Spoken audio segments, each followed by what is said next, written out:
This video is presented by Western and Southern Financial Group, a game plan for your financial future. Every great team starts with a strong foundation, and your future should too. With life insurance built like a championship roster, Western and Southern helps protect what matters most so you can focus on winning today while planning for tomorrow. Whether you're just starting out your journey, building your dynasty, or ready to retire like a champion, Western and Southern has the right play for your life stage. Visit westernsouthern.com to get your free life insurance quote today. Western and Southern, built to win. Let's stay in the AFC South for our next matchup here. Colts Jags.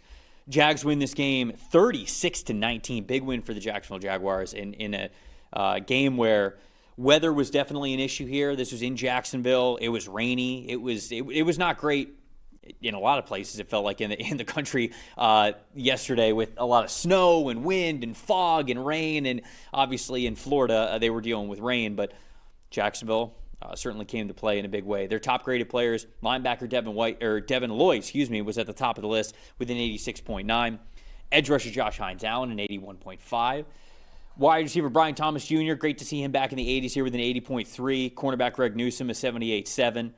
Offensive guard Ezra Cleveland a 78.6, and then Trevor Lawrence a 90.2 overall grade. Dalton, we'll get more into Trevor Lawrence here in a second. On Indy side of things, cornerback Charvarius Ward was their top graded player with an 86.0. Offensive guard Quentin Nelson an 84.3. Defensive tackle Grover Stewart an 83.8. Safety Nick Cross a 79.1. Wide receiver Alec Pierce a 76.3. And then Riley Leonard, who obviously came into the game when Daniel Jones suffered his Achilles injury, in which that was confirmed, and he'll have to have Achilles surgery and miss the rest of the year.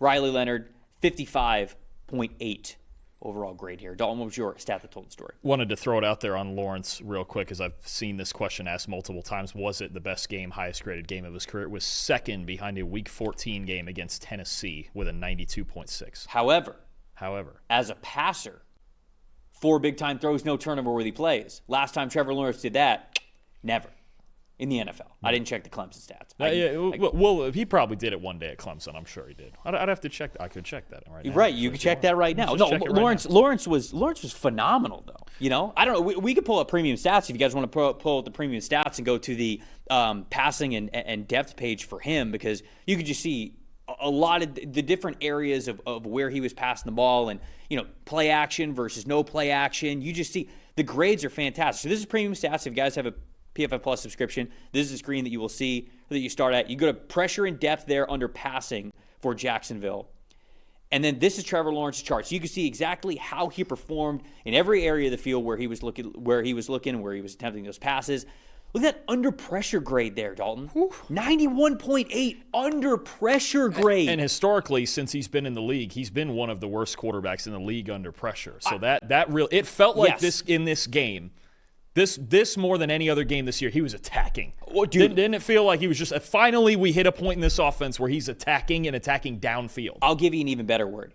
Anticipating. Can you scroll down a little bit? Just scroll down a little bit to the passing concept. So right there, you see that play action versus no play action grade, right? This is a conversation I wanted to have about Trevor Lawrence, because I think a lot of fans, with as popular as play action and pre-snap motion and all of those things are, they definitely bring you value, but I think everybody just goes like, well, let's just do play action all the time. Like, just do play action every single play. And there are things about play action or running RPOs and things like that do disrupt the timing. And if quarterbacks aren't super comfortable with it, sometimes it can be a little bit of a detriment. You saw how many, obviously they ran the majority of their plays without play action here, but an elite 92.5 no play action passing grade from Trevor Lawrence. And if you go back and you watch his film from this past week, the reason why is because he was anticipating things so well. There was no reason in letting him, I've got to fake this handoff. I've got to do play action, because that's about a second and a half where he doesn't get to read what the defense was doing. And very clearly in this game against the Colts, he was at his best the longer he could read the coverages. And Dalton, there were so many throws in this game where I'm watching the all 22 of it, and I'm like fist pumping, because I feel like he's been hesitant sometimes.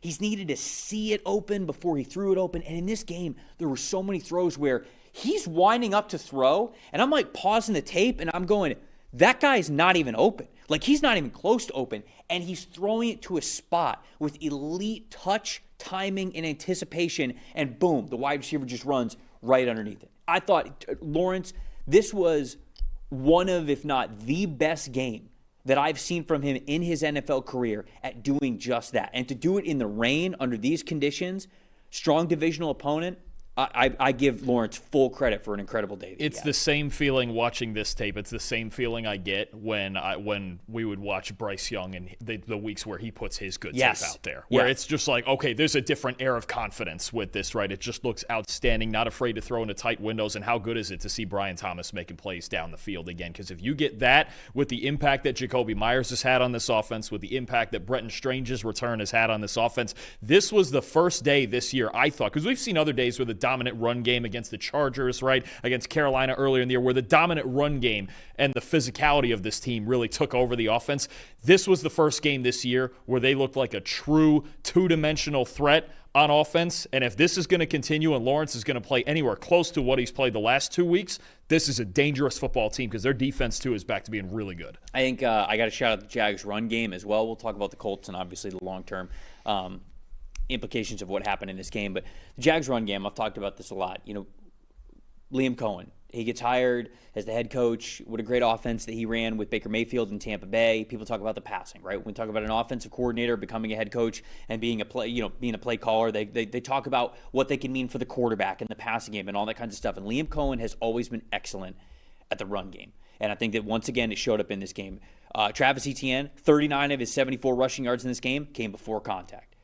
That means the offensive line was playing really well. And the more I dug into that, the more that I realized that was the case. 3 offensive linemen for Jacksonville in this game had a single-digit defeated run blocking percentage. That means that when you have impact run blocking plays, that often, to me, is it's a talent thing. Like, it's a talent ceiling thing, right? Like, you're getting out of your stance, you're getting off the ball so incredibly quick that you're converting that speed into power and you're able to, move these guys off the ball. Or sometimes just brute strength, right? Great leg drive, great upper body strength, great grip strength, good technique, of course. But a lot of times when you get those impact, positively graded run blocking plays, it has to do with your talent. Lowering the defeated run blocking percentage, so when you earn a negative grade on a run blocking play, that to me is all about chemistry in the offensive line. It's about how well you are executing what is being asked of you within the system, okay?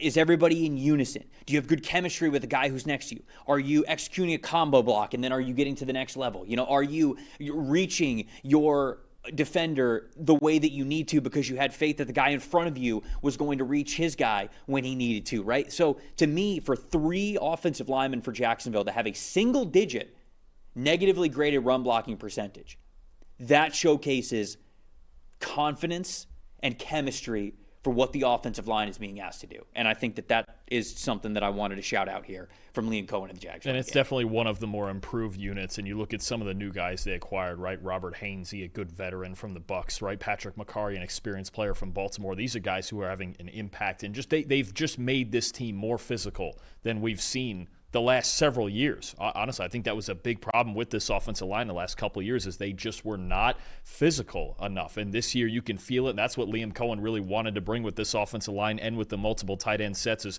just a different brand of football up front that's setting up everything else in this offense.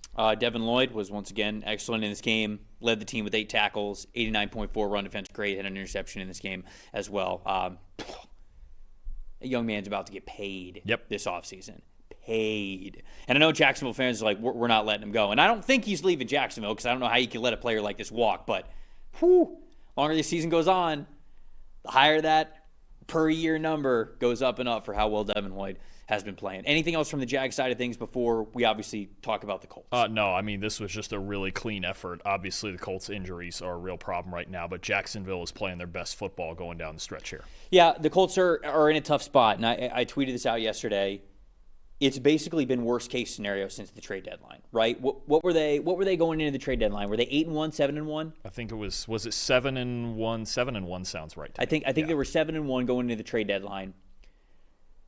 So obviously you feel great, right? They might have been the number 1 seed at the time.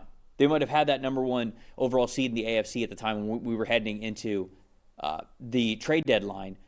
They moved 2 first-round picks, knowing that, well, assuming that the one this year is going to be a later one, and then you think that the one next year is going to be a later one as well. That's how you sort of get to the logic of, we're not trading a top 10 pick here. We're trading a pick that's going to be, between 25 and 32. You're hoping a lot closer to 32, obviously. And if you're doing that for 2 years, you feel okay about trading 2 first-round picks. But they do it for a corner, which I think has its own conversations about value for a cornerback, but it's one of the best corners in the game. So at least you're going after one of the best corners in the game, who's a young cornerback who just signed a second-year contract that you obviously feel comfortable with on your books. But you do all of that because you think that you've hit it with Daniel Jones. You're 7-1. The offense is top 3 in the NFL in EPA per play. And since then, Jones had his 3-game stretch where he led the league in turnover-worthy plays per game within that 3-game sample size. And now you have Jones tears his Achilles. Now you're in trouble if you're the Colts, because Jones is a free agent this upcoming offseason. He wasn't one of those quarterbacks that we've talked about before that sneakily signed the 2-year deal, right? Jameis, Mac Jones, Justin Fields, right? All those guys had these 2-year deals. Daniel Jones is a 1-year deal type of a thing. And he went to an offense where he's like, hey, let's play really well, and I'll get the Baker Mayfield contract or better the following year. And I think both sides were okay with that.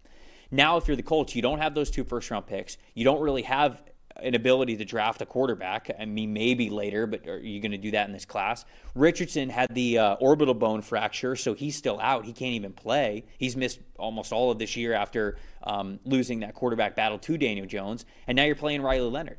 So I just really feel for the Colts, because it's like, damn, the second they were like, okay, we're all in, even independent of whether or not you loved the idea of giving up 2 first-round picks for Sauce Gardner, even independent of that, just going all in and then it being truly worst-case scenario stuff for them since, it's brutal. That is brutal, and I really do feel for Colts fans. Yeah, it is. It is not good. And all of a sudden, we've gone in a matter of about 5 weeks from thinking this team was a possible AFC contender to seriously questioning their entire future, right? You just mentioned Jones being on a 1-year contract, right, and now going into recovery from an Achilles tear.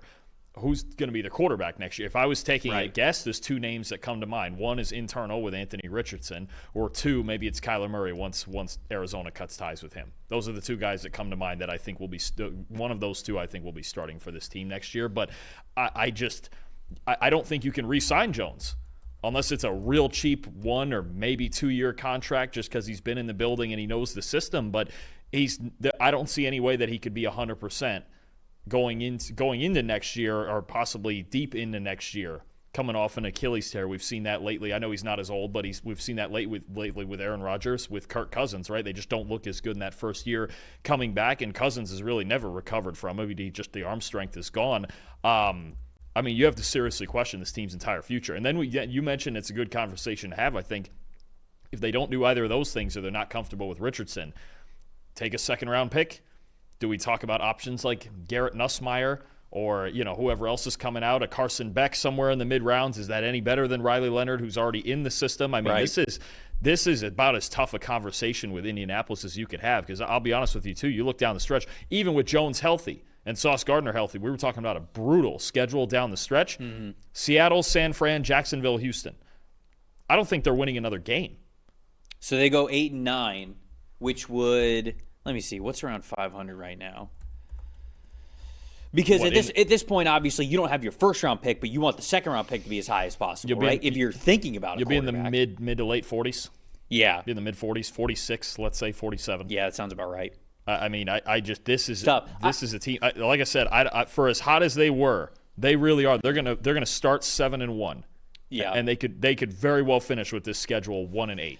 Because they just, right now, it's just, okay, if you stop Jonathan Taylor, they have absolutely nothing. And he's been under 90 rushing yards in 4 of the last 5 games. They have a decent amount of cap space for 2026, but they also have one of the least amount of players under contract. You've got to get to 53. They have 39 under contract for 2026. So they have $35 million that they can work with. So, like you said, if Kyler Murray gets cut, they have the ability to, get Kyler Murray, and maybe that's a really quick turnaround that they're hoping for. But you have to hope that obviously Kyler gets cut, and that the contract for him isn't going to be too exorbitant because you have to fill out the rest of your roster then at that point. So it's tough. It's brutal for Colts fans. I really do feel for them. But we'll have a lot more conversation about Indianapolis as we kind of continue to go throughout this offseason.